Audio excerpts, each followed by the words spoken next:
ವರ್ಷವೂ ರಾಜ್ಯದಲ್ಲಿ ಮತ್ತೆ ಜನಿವಾರ ಕಿರಿಕಿರಿ ನಡೆದಿದೆ. ಸಿಇಟಿ ಪರೀಕ್ಷೆಯಲ್ಲಿ ಸಿಬ್ಬಂದಿ ಜನಿವಾರ ತೆಗೆಸಿರುವಂತಹ ಆರೋಪ ಕೇಳಿ ಬಂದಿದೆ. ಬೆಂಗಳೂರಿನ ಮಡಿವಾಳದಲ್ಲಿರುವಂತಹ ಕೃಪಾನಿಧಿ ಕಾಲೇಜು ಪರೀಕ್ಷಾ ಕೇಂದ್ರದಲ್ಲಿ ಈ ಘಟನೆ ನಡೆದಿದೆ. ಇಬ್ಬರು ವಿದ್ಯಾರ್ಥಿಗಳ ಜನಿವಾರವನ್ನ ತೆಗೆಸಿದ್ದಾರೆ ಅಂತ ಆರೋಪಿಸಲಾಗಿದೆ. ಆನಂದ್ ಸುಧೀರ್ ರಾವ್ ಎಂಬ ವಿದ್ಯಾರ್ಥಿಗೆ ಜನಿವಾರವನ್ನ ತೆಗೆಸಲಾಗಿದೆಯಂತೆ. ನಾನು ಜನಿವಾರ ತೆಗೆಯಲ್ಲ ಅಂತ ವಿದ್ಯಾರ್ಥಿ ವಾಪಸ್ ತೆರಳಿದ್ರು. ಆದ್ರೆ ಮಗನ ಭವಿಷ್ಯ ಹಾಳಾಗೋದು ಬೇಡ ಅಂತ ಪೋಷಕರು ಜನಿವಾರ ತೆಗೆಸಿ ಪರೀಕ್ಷೆ ಬರೆಸಿದ್ದಾರಂತೆ.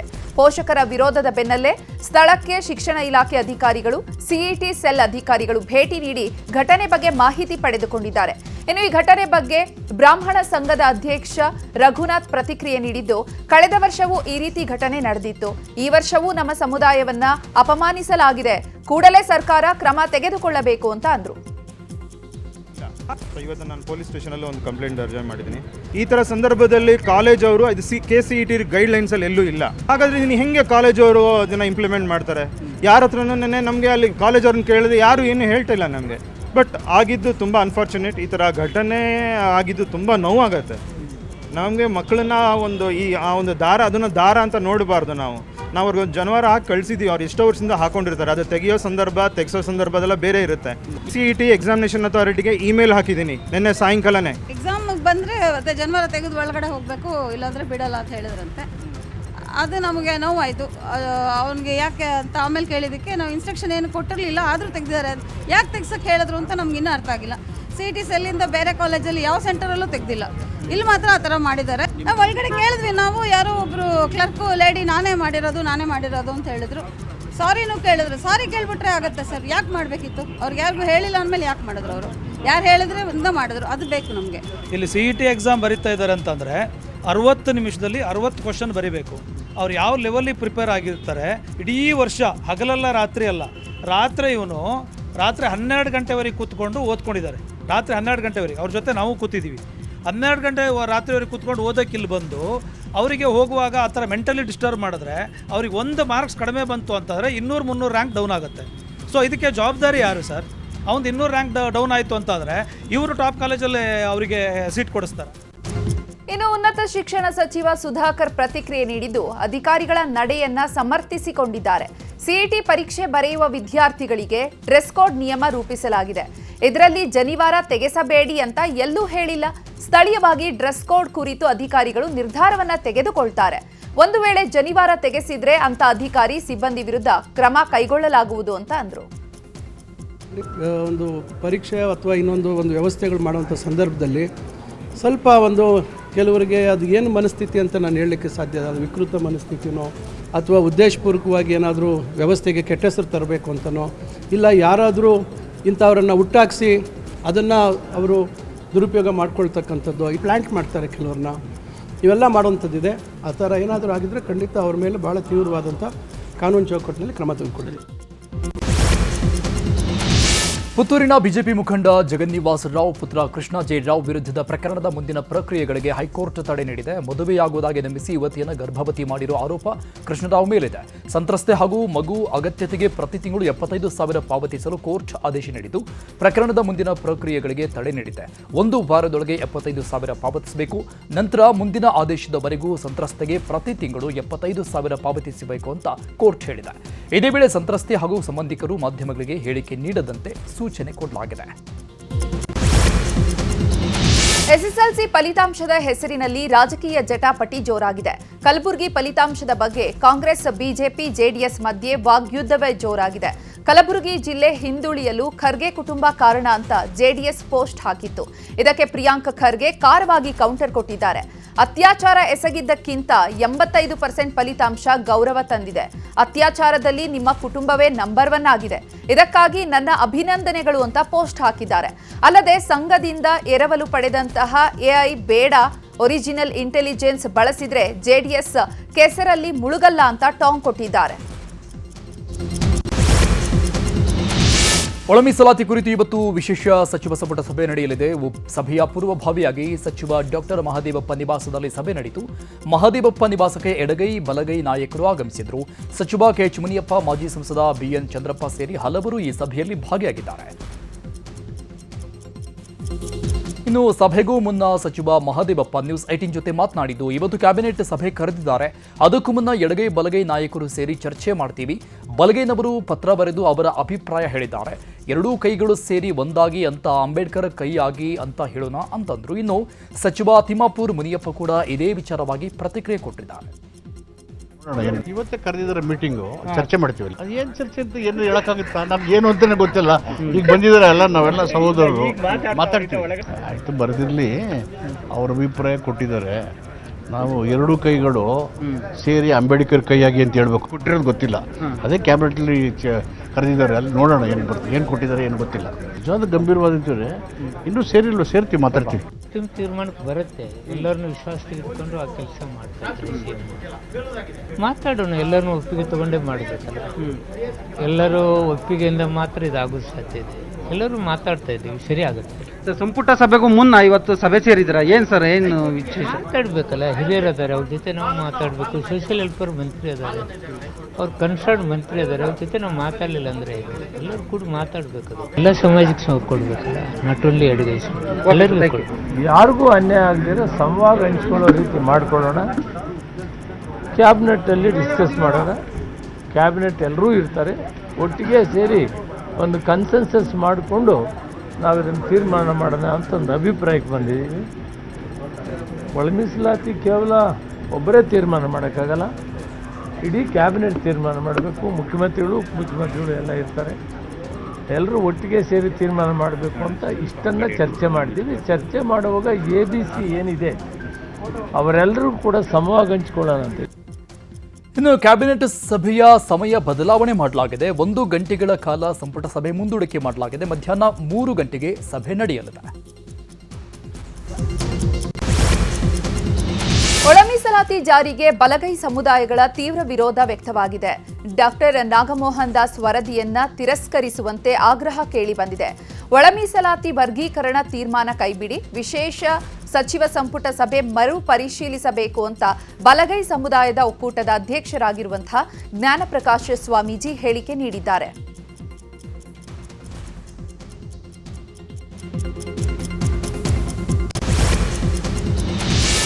ಕಾಂಗ್ರೆಸ್ ವಿರುದ್ಧ ಮುಸ್ಲಿಮರು ಮುನಿಸಿಕೊಂಡಿದ್ದಾರೆ ಅನ್ನೋ ಆರೋಪದ ಬಗ್ಗೆ ಸರ್ಕಾರದ ಮುಖ್ಯ ಸಚೇತಕ ಸಲೀಂ ಅಹಮದ್ ಪ್ರತಿಕ್ರಿಯೆ ಕೊಟ್ಟಿದ್ದಾರೆ.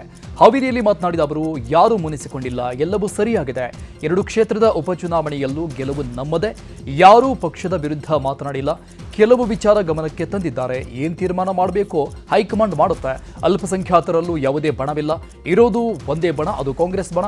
ಮೇ 20ರೊಳಗೆ ಸಚಿವ ಸಂಪುಟ ವಿಸ್ತರಣೆ ಆಗಲಿದೆ. ಏನಾಗುತ್ತೋ ನೋಡೋಣ ಅಂತ ಹೇಳಿದ್ದಾರೆ. ಏನು ಮುನ್ಸ್ಕೊಂಡಿಲ್ಲ, ಸರಿ ಹೋಗುತ್ತೆ. ಯಾಕಂದರೆ ಸಾಕಷ್ಟು ಚರ್ಚೆ ಕೂಡ ಆಗಿದೆ. ಸಾಕಷ್ಟು ಚರ್ಚೆ, ಆ ಚುನಾವಣೆ ನಾವು ಗೆಲ್ತೀವಿ ಅಂತ ವಿಶ್ವಾಸ ವ್ಯಕ್ತಪಡಿಸ್ತಾ ಅಲ್ಲಿ ಸಣ್ಣ ಪುಟ್ಟ ವಿಚಾರಗಳು ಚರ್ಚೆ ಆಗಿತ್ತು.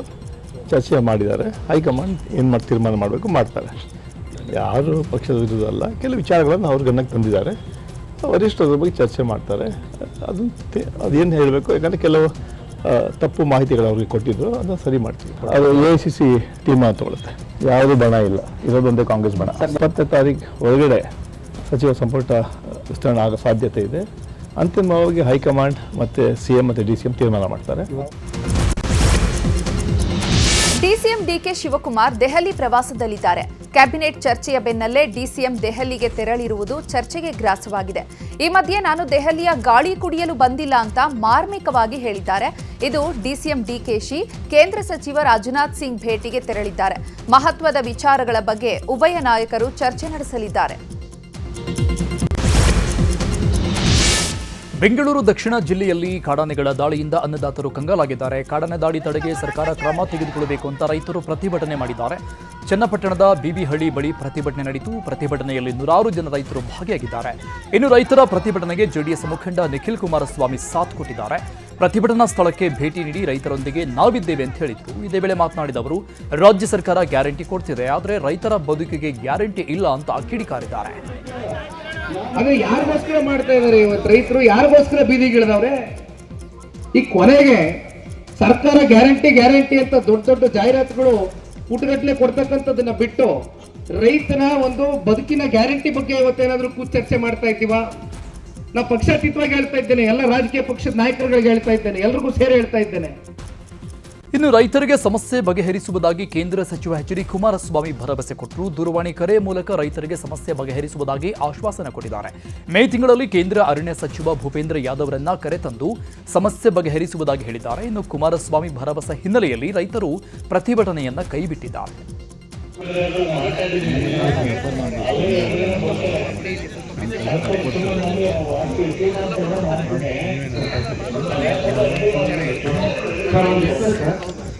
ಯಾಕೆಂದರೆ ಈಗ ನಾವು ಅದೇ ಹೇಳಿದ್ದು ರೇಟ್ ಸ್ವಲ್ಪ ಕಡಿಮೆ ಮಾಡಿಸ್ಕೊಂಡ್ರೆ ನಮಗೆ ಡಬಲ್ ಆಗುತ್ತೆ. 1 ಕಿಲೋಮೀಟ್ರ್ ಮಾಡಬೇಕು.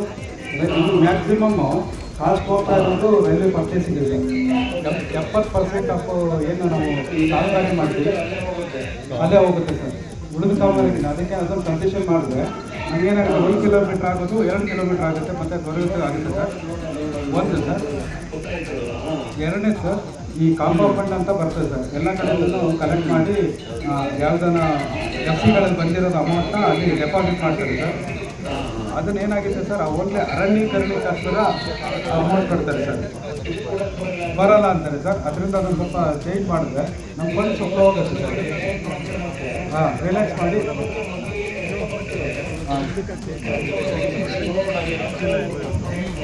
ಇದೆರಡೂ ಅವ್ರ ಗಮನಕ್ಕೆ ತಂದೆ ಸರ್. ಅದು thank you sir. Thank you. ಸಚಿವ ಡಿ ಸುಧಾಕರ್ ಬೆಂಗಳೂರಿನ ಎಲೆಕ್ಟ್ರಾನಿಕ್ ಸಿಟಿ ಬಳಿ ಇರುವಂತಹ ಕಿಮ್ಸ್ ಆಸ್ಪತ್ರೆಗೆ ದಾಖಲಾಗಿದ್ದಾರೆ.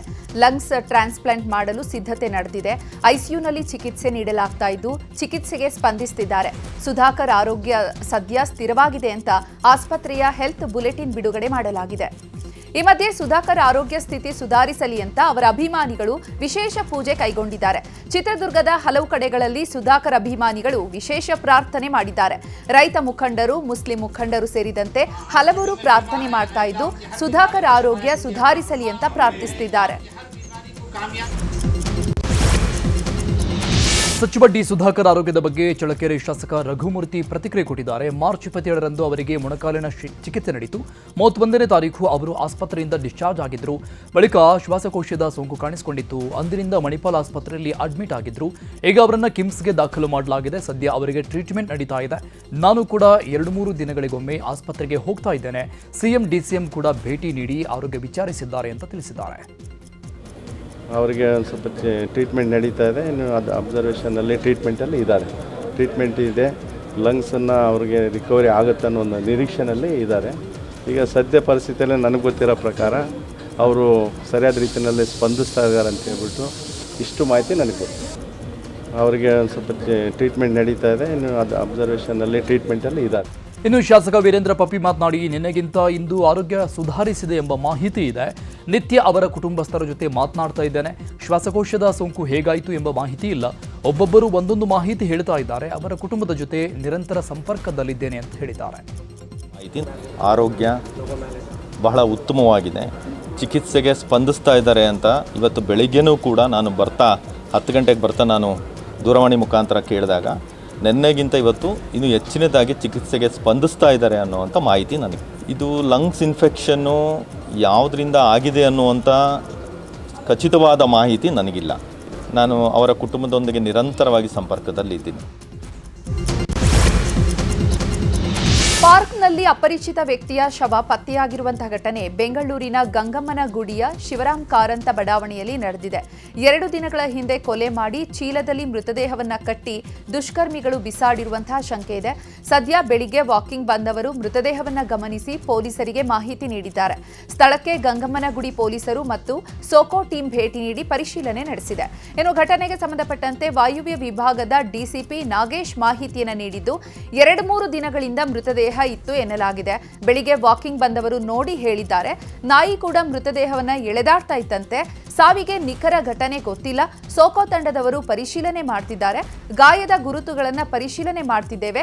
ಮರಣೋತ್ತರ ಪರೀಕ್ಷೆಯ ಬಳಿಕ ಎಲ್ಲ ಮಾಹಿತಿ ಗೊತ್ತಾಗಲಿದೆ ಎಂದಿದ್ದಾರೆ. ಬೆಳಗ್ಗೆ ಒಂದು ಅಪರಿಚಿತ ಶವ ಇದೆ ಅಂತ ಹೇಳ್ಬಿಟ್ಟು ನಮಗೆ 112 ಕಾಲ್ ಬಂದಿರುತ್ತೆ. ಇಲ್ಲಿ ಬಂದು ನಮ್ಮ ಅಧಿಕಾರಿಗಳು ಪರಿಶೀಲನೆ ಮಾಡಲಾಗಿ ಒಬ್ಬರು ಮೇಲ್ ಬಾಡಿ ಒಂದು ಅರೌಂಡ್ 35 ಅಪ್ರಾಕ್ಸಿಮೇಟ್ಲಿ 35 ಇಯರ್ಸ್ ಏಜ್ ಇರ್ತಕ್ಕಂಥ ಒಂದು ಬಾಡಿ ಇಲ್ಲಿ ಯಾರೋ ಎಸ್ದೋಗಿರೋ ಸಾಧ್ಯತೆ ಇದೆ. ಸುಮಾರು ಒಂದು 2 ದಿನದಿಂದ 3 ದಿನದಿಂದ ಆಗಿರಬಹುದು. ಸೊ ಅದನ್ನು PME ಮಾಡಿ ಇದು ಒಂದು ಡೆತ್ಗೆ ಎಕ್ಸಾಕ್ಟಾಗಿ ಕಾರಣ ಏನು ಅನ್ನೋದು ತಿಳಿದು ಬರಬೇಕಾಗಿದೆ. PME ಎಕ್ಸಾಮಿನೇಷನ್ ಮಾಡಿ ಬಾಡಿಯನ್ನು ಐಡೆಂಟಿಫೈ ಮಾಡಿ ಮುಂದಿನ ತನಿಖೆಯನ್ನು ಮಾಡಲಾಗ್ತದೆ. ಡಾಕ್ಟರ್ ರಾಜ್ಕುಮಾರ್ 97ನೇ ಹುಟ್ಟುಹಬ್ಬ ಹಿನ್ನೆಲೆಯಲ್ಲಿ ಅಣ್ಣಾವರ ಸಮಾಧಿಗೆ ರಾಘವೇಂದ್ರ ರಾಜ್ಕುಮಾರ್ ದಂಪತಿ ಪೂಜೆ ಸಲ್ಲಿಸಿದ್ದಾರೆ. ಅಣ್ಣಾವರಿಗೆ ಇಷ್ಟವಾದ ತಿಂಡಿ ತಿನಿಸುಗಳನ್ನು ಇಟ್ಟು ರಾಜ್ ಕುಟುಂಬ ಪೂಜೆ ನೆರವೇರಿಸಿದೆ. ಇನ್ನು ಸ್ಥಳೀಯ ಶಾಸಕ ಗೋಪಾಲಯ್ಯ ಕೂಡ ಅಣ್ಣಾವರ ಸಮಾಧಿಗೆ ಪೂಜೆ ಸಲ್ಲಿಸಿದರು. ಬಳಿಕ ಕಂಠೀರವ ಸ್ಟುಡಿಯೋದಲ್ಲಿ ವಾರ್ತಾ ಇಲಾಖೆಯಿಂದ ಗೀತ ಗಾಯನ ಕಾರ್ಯಕ್ರಮ ಆಯೋಜಿಸಿದ್ದು, ಕಾರ್ಯಕ್ರಮವನ್ನು ಶಾಸಕ ಗೋಪಾಲಯ್ಯ ಹಾಗೂ ರಾಘವೇಂದ್ರ ರಾಜ್ಕುಮಾರ್ ಉದ್ಘಾಟನೆ ಮಾಡಿದ್ದಾರೆ. ಇನ್ನು ಹಾಸ್ಯ ನಟ ಸಾಧು ಕೋಕಿಲ ಮಾತನಾಡಿ, ರಾಜ್ಕುಮಾರ್ ಸರ್ನ ಮುಟ್ಟೋದೇ ನಮಗೆ ಆಸೆ ಇತ್ತು. ರಾಜ್ಕುಮಾರ್ ಅವರ ಜೊತೆ ಅಭಿನಯಿಸುವ ಅವಕಾಶ ನನಗೆ ಸಿಗಲಿಲ್ಲ. ಅವರು ಅಭಿನಯಿಸುವಾಗ ನಾನು ಮ್ಯೂಸಿಕ್ ಮಾಡ್ತಾ ಇದ್ದೆ. ನಾನು ಆ್ಯಕ್ಟ್ ಮಾಡೋಕ್ಕೆ ಶುರು ಮಾಡಿದಾಗ ಅಣ್ಣಾವರು ಆ್ಯಕ್ಟ್ ಮಾಡೋದು ನಿಲ್ಲಿಸಿದ್ರು ಅಂತ ಹೇಳಿದ್ದಾರೆ. ನೋಡಿ, ಇಲ್ಲೇ ವಾರ್ತಾ ಇಲಾಖೆಯಿಂದ ಇಲ್ಲಿ ಕಾರ್ಯಕ್ರಮ ಹಮ್ಮಿಕೊಂಡಿರೋದು ನಮಗಂತೂ ಭಾಳ ಸಂತೋಷ. ಯಾಕೆಂದರೆ ಅಭಿಮಾನಿಗಳು ಇರೋದು ಇಲ್ಲಿ, ಡಾಕ್ಟರ್ ರಾಜ್ಕುಮಾರ್ ಅವರ ಅಭಿಮಾನಿಗಳು ಎಲ್ಲಿರ್ತಾರೋ ಅಲ್ಲೇ ಕಾರ್ಯಕ್ರಮ ಮಾಡಬೇಕು. ಅಲ್ಲಿ ವಾರ್ತಾ ಇಲಾಖೆಯಿಂದ ಮಾಡಿದ್ದಾರೆ. ತುಂಬ ಅಭಿಮಾನಿಗಳು ಬರ್ತಾರೆ. ಬಿಡಿ, ಇದು ಒಂಥರ ಸಂತೆ ಅಂತ ಹೇಳಂಗಿಲ್ಲ, ಅಂತ ದೇವಸ್ಥಾನ ಆಗೋಗಿದೆ. ಕನ್ನಡದ ಪರವಾಗಿರ್ಬೋದು. ಡಾಕ್ಟರ್ ರಾಜ್ ಜನ್ಮ ದಿನೋತ್ಸವ ಕಾರ್ಯಕ್ರಮದಲ್ಲಿ ಕೇಂದ್ರ ಸಚಿವೆ ಶೋಭಾ ಕರಂದ್ಲಾಜೆ ಕೂಡ ಭಾಗಿಯಾಗಿದ್ದರು. ಕಾರ್ಯಕ್ರಮದಲ್ಲಿ ಮಾತನಾಡಿದ ಶೋಭಾ ಕರಂದ್ಲಾಜೆ, ಡಾಕ್ಟರ್ ರಾಜ್ಕುಮಾರ್ ಸಾಯಬಾರದ ಕಾಲಕ್ಕೆ ದೇವರು ಅವರನ್ನ ಕರೆದುಕೊಂಡ. ಅಭಿಮಾನಿಗಳ ಮನಸ್ಸಿನಲ್ಲಿ ಡಾಕ್ಟರ್ ರಾಜ್ ಇನ್ನೂ ಜೀವಂತವಾಗಿದ್ದಾರೆ. ಅಣ್ಣವರು ಯಾವ ಸಿನಿಮಾದಲ್ಲೂ ಧೂಮಪಾನ, ಮದ್ಯಪಾನ ಮಾಡುವಂತಹ ದೃಶ್ಯಗಳನ್ನು ಮಾಡಿರಲಿಲ್ಲ. ಯುವಕರಿಗೆ, ಜನಸಾಮಾನ್ಯರಿಗೆ ಉತ್ತಮ ಸಂದೇಶ ನೀಡುವ ಚಿತ್ರ ಮಾಡಿದ್ರು ಅಂತ ಅಂದ್ರು. ಸಮಾಜಕ್ಕೆ ಕೆಟ್ಟ ಸಂದೇಶವನ್ನ ಕೊಡುವಂತ, ಕೆಟ್ಟ ಉದಾಹರಣೆಗಳನ್ನ ಕೊಡುವಂತ ಒಂದೇ ಒಂದು ಚಲನಚಿತ್ರ ಪಾತ್ರವನ್ನ ನಮ್ಮ ರಾಜ್ಕುಮಾರ್ ಮಾಡಿಲ್ಲ ಅಂತೇಳಿ. ಡಾಕ್ಟರ್ ರಾಜ್ಕುಮಾರ್ ಹುಟ್ಟುಹಬ್ಬದ ಹಿನ್ನೆಲೆಯಲ್ಲಿ ಇಂದು ಡಾಕ್ಟರ್ ರಾಜ್ಕುಮಾರ್ ಹೆಸರಿನ ಬಸ್ ನಿಲ್ದಾಣ ಉದ್ಘಾಟಿಸಲಾಯಿತು. ಕುರುಬರಹಳ್ಳಿಯ ಸರ್ಕಲ್ನಲ್ಲಿ ನಿರ್ಮಿಸಲಾದ ಬಸ್ ನಿಲ್ದಾಣ ಉದ್ಘಾಟನೆ ಮಾಡಲಾಯಿತು. ಬಸ್ ನಿಲ್ದಾಣದ ತುಂಬ ಡಾಕ್ಟರ್ ರಾಜ್ ಅಭಿನಯದ ಸಿನಿಮಾ ಪೋಸ್ಟರ್ ರಾರಾಜಿಸ್ತಾ ಇದೆ. ಶಾಸಕ ಗೋಪಾಲಯ್ಯ ಬಸ್ ನಿಲ್ದಾಣ ಹಾಗೂ ಡಾಕ್ಟರ್ ರಾಜ್ ಹೆಸರಿನ ಶುದ್ಧ ಕುಡಿಯುವ ನೀರಿನ ಘಟಕ ಉದ್ಘಾಟನೆ ಮಾಡಿದ್ದಾರೆ. ಮಹಿಳಾ ಮೀಸಲಾತಿ ಬಿಲ್ ಸೋಲಲು ಕಾಂಗ್ರೆಸ್ ಕಾರಣ ಅಂತ ಜೆಡಿಎಸ್ ಪ್ರತಿಭಟನೆ ಮಾಡ್ತಾ ಇದೆ. ಧಾರವಾಡ ಜಿಲ್ಲಾ ಜೆಡಿಎಸ್ ಗ್ರಾಮೀಣ ಘಟಕದಿಂದ ಪ್ರತಿಭಟನೆ ಮಾಡಲಾಗಿದ್ದು, ಡಿಸಿ ಕಚೇರಿ ಎದುರಿಗೆ ಪ್ರತಿಭಟನೆ ಮಾಡಿ ರಾಜ್ಯ ಸರ್ಕಾರದ ವಿರುದ್ಧ ಧಿಕ್ಕಾರ ಕೂಗಿದ್ದಾರೆ. ಹುಬ್ಬಳ್ಳಿಯ ಕಿಮ್ಸ್ ಆಸ್ಪತ್ರೆಯಲ್ಲಿ ಸರ್ವರ್ ಸಮಸ್ಯೆಯಿಂದಾಗಿ ಜನರು ಹೈರಾಣಾಗಿದ್ದಾರೆ. ಸರ್ವರ್ ಸಮಸ್ಯೆಯಿಂದ OPD ಚೀಟಿ ಮಾಡಿಸುವವರೆಗೆ ಸಮಸ್ಯೆ ಆಗ್ತಾ ಇದೆ. ಈ ಹಿನ್ನೆಲೆ OPD ಕೌಂಟರ್ ಬಳಿ ಜನಸಂದಣಿ ಕಂಡು ಬಂದಿದೆ. ಬಹುತೇಕ ಸಮಯದಲ್ಲಿ ಸರ್ವರ್ ಸಮಸ್ಯೆ ಇರೋದ್ರಿಂದ ಜನರು ಪರದಾಡ್ತಿದ್ದಾರೆ. ಕೂಡಲೇ ಸರ್ವರ್ ಸಮಸ್ಯೆ ಬಗೆಹರಿಸಬೇಕು ಅಂತ ಸ್ಥಳೀಯರು ಒತ್ತಾಯ ಮಾಡ್ತಿದ್ದಾರೆ. ಕೊಪ್ಪಳದ ಮುನಿರಾಬಾದ್ ಪೊಲೀಸರು ಭರ್ಜರಿ ಕಾರ್ಯಾಚರಣೆ ನಡೆಸಿದ್ದಾರೆ. ಅನ್ನಭಾಗ್ಯ ಅಕ್ಕಿಯನ್ನು ಅಕ್ರಮವಾಗಿ ದಾಸ್ತಾನು ಮಾಡಿಟ್ಟಿದ್ದ ಸ್ಥಳದ ಮೇಲೆ ದಾಳಿ ಮಾಡಿರುವ ಅಧಿಕಾರಿಗಳು 150 ಟನ್ ಅಕ್ಕಿ ಸೀಸ್ ಮಾಡಿದ್ದಾರೆ.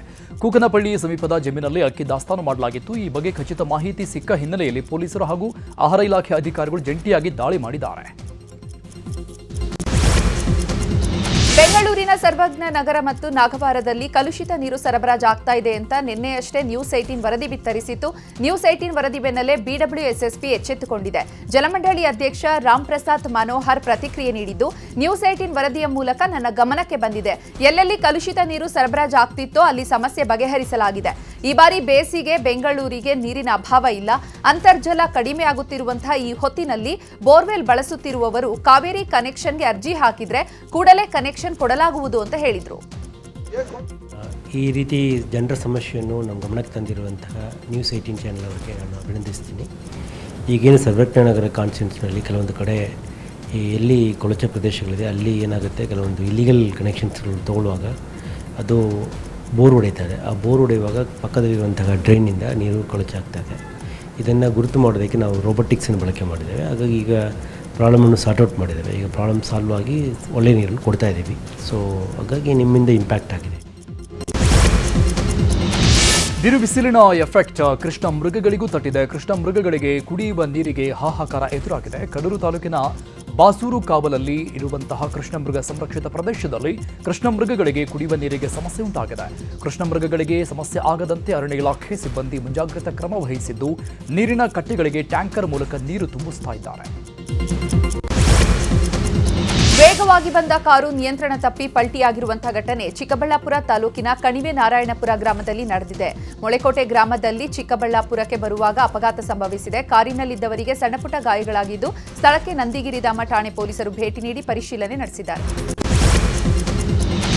ಎಸ್ಎಸ್ಎಲ್ಸಿ ಪರೀಕ್ಷೆಯಲ್ಲಿ 625ಕ್ಕೆ 625 ಅಂಕಗಳನ್ನು ಪಡೆದು ರಾಜ್ಯಕ್ಕೆ ಪ್ರಥಮ ಸ್ಥಾನ ಪಡೆದ ಅಥಣಿ ತಾಲೂಕಿನ ಕಟಗೇರಿ ಗ್ರಾಮದ ಸರ್ಕಾರಿ ಪ್ರೌಢಶಾಲೆಯ ವಿದ್ಯಾರ್ಥಿನಿ ಪ್ರಾರ್ಥನಾ ಅವರನ್ನ ಸಚಿವ ಸತೀಶ್ ಜಾರಕಿಹೊಳಿ ಶ್ಲಾಘಿಸಿದ್ದಾರೆ. ನಾಗಪ್ಪಗೆ ಕರೆ ಮಾಡಿದ ಸತೀಶ್ ಜಾರಕಿಹೊಳಿ, ಜಿಲ್ಲೆಗೆ ಕೀರ್ತಿ ತಂದಿದ್ದೀರಿ, ನಿಮಗೆ ಒಳ್ಳೆಯದಾಗಲಿ ಅಂತ ಶ್ಲಾಘಿಸಿದ್ದಾರೆ. ಬೆಂಗಳೂರು ಹೊರವಲಯದ ಆನೇಕಲ್ ತಾಲೂಕಿನ ಜಿಗಣಿಯಲ್ಲಿ ಶಾಲಾ ದಾಖಲಾತಿ ಜಾಗೃತಿ ಆಂದೋಲನ ನಡೆಯಿತು. ಜಿಲ್ಲಾ ಪಂಚಾಯಿತಿ ಮತ್ತು ಶಿಕ್ಷಣ ಇಲಾಖೆ ಸಹಯೋಗದಲ್ಲಿ ಪಂಚಾಯತ್ ಸಿಇಒ ಯತೀಶ್ ನೇತೃತ್ವದಲ್ಲಿ ಕಾರ್ಯಕ್ರಮ ನಡೆಯಿತು.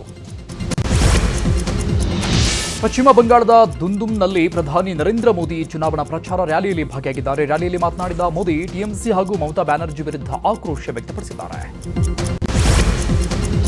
ನ್ಯೂಯಾರ್ಕ್ ಮೂಲದ ಪ್ರತಿಷ್ಠಿತ ಮಾಧ್ಯಮ ಸಂಸ್ಥೆ ಟೈಮ್ ಮತ್ತು ರಿಲಯನ್ಸ್ ಸಹಭಾಗಿತ್ವದಲ್ಲಿ ಟೈಮ್ಸ್ 100 ನೆಕ್ಸ್ಟ್ ಇಂಡಿಯಾ ಬಿಡುಗಡೆ ಮಾಡಲಾಗಿದೆ. ಮೊದಲ ಬಾರಿಗೆ ಟೈಮ್ 100 ನೆಕ್ಸ್ಟ್ ಇಂಡಿಯಾ ಜಾಗತಿಕ ಆವೃತ್ತಿಯನ್ನು ಬಿಡುಗಡೆಗೊಳಿಸಲಾಗಿದೆ. ಈ ಮೂಲಕ 100 ಭಾರತೀಯ ಮತ್ತು ಜಾಗತಿಕ ಸಾಧಕರನ್ನು ಗುರುತಿಸಿ ಗೌರವಿಸಲಾಗುತ್ತದೆ. ಈ ವರ್ಷದ ಡಿಸೆಂಬರ್ನಲ್ಲಿ ಮುಂಬೈನಲ್ಲಿ ಈ ಕಾರ್ಯಕ್ರಮ ಅದ್ದೂರಿಯಾಗಿ ನಡೆಯಲಿದ್ದು ಅಂದೇ ಸಾಧಕರ ಪಟ್ಟಿ ಬಿಡುಗಡೆಯಾಗಲಿದೆ. ಇದರೊಂದಿಗೆ ಟೈಮ್ 100 ನೆಕ್ಸ್ಟ್ನ ಫ್ರಾಂಚೈಸಿಯನ್ನು ಭಾರತಕ್ಕೆ ಮೊದಲ ಬಾರಿಗೆ ಪರಿಚಯಿಸಲಾಗ್ತಾ ಇದೆ. ನ್ಯೂಯಾರ್ಕ್ನಲ್ಲಿ ನಡೆದ ಕಾರ್ಯಕ್ರಮದಲ್ಲಿ ಈ ಕುರಿತು ರಿಲಯನ್ಸ್ ಫೌಂಡೇಶನ್ ಸ್ಥಾಪಕ ಮತ್ತು ಅಧ್ಯಕ್ಷರಾದಂತಹ ನೀತಾ ಅಂಬಾನಿ ಮತ್ತು ಟೈಮ್ ಸಿಇಒ ಜೆಸಿಕಾ ಸಿಬ್ಲಿ ಅವರು ಘೋಷಣೆ ಮಾಡಿದ್ದಾರೆ.